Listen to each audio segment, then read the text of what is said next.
দাদা, আমি খাদ্য দপ্তর থেকে এসেছিলাম। খৈনি আমি খাই না। না না, খৈনি ফেলতে হবে না, আপনাকে কিছু প্রশ্ন করব।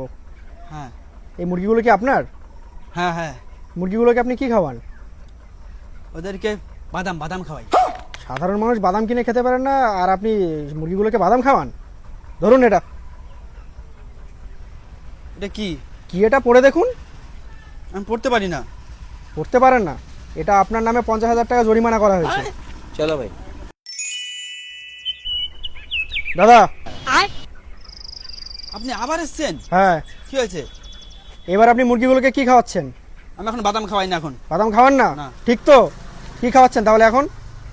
এখন এখন শুধু সবজি, প্লেন সবজি। সাধারণ মানুষ সবজি কিনে খেতে পারে না, আর আপনি মুরগিগুলোকে সবজি খাওয়াচ্ছেন? ধরুন এটা। আবার ফাইন? হ্যাঁ, এবার 1 লাখ টাকার। अरे क्या क्या करूं मैं इसका? দাদা, কোথায় আপনি? এই যে এদিকে এদিকে। ওখানে এদিকে দাঁড়ান, আসুন আমি তো। ওখানে দাঁড়ান, আমি আসছি। আবার কেন আসছেন? এতগুলো জরিমানা হওয়ার পর এখন মুরগিগুলোকে কি খাওয়াচ্ছেন? আমি জানি না। জানি না মানে? জানি না মানে সকাল হলে আমি সবাইকে 10 টাকা করে দিয়ে দিই, ওরা যা ইচ্ছা কিনে খায়।